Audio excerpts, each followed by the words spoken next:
A Hunka Hunka Burns in Love is a pretty good episode of The Simpsons, and I have to say it's one of my favourite titles. I just love the title of this episode. This is the fourth episode of the 13th season.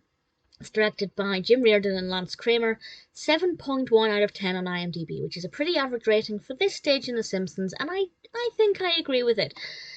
After a fortune cookie reveals to him that he will find love, he ends up going out on a date with a police officer named Gloria, who's voiced by Julia Louis-Dreyfus.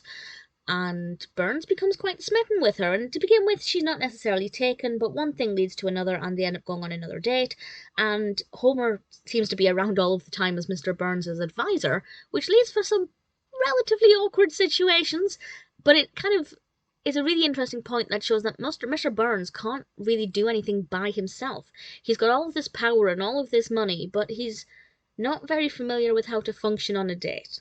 And there's also the question of his age and the age difference, because Gloria is definitely considerably younger than he is.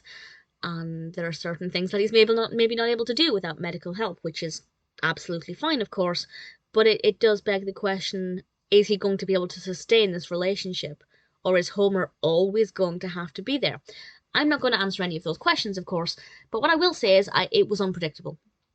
This did not take the direction I was expecting. It kept me on my toes.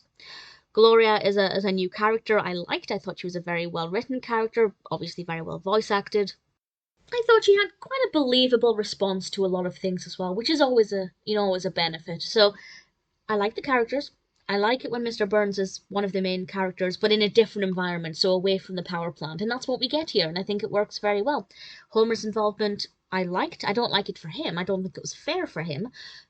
But from an entertainment perspective, absolutely. And I didn't expect it to progress the way it did, so I rather enjoyed it. Definitely a pretty decent episode. I wouldn't say it's an all-time favourite, absolutely not. But certainly there's nothing about it that I would have done differently. A Hunka Hunka Burns in Love is a brilliant, brilliant title. I love it. And a pretty decent episode.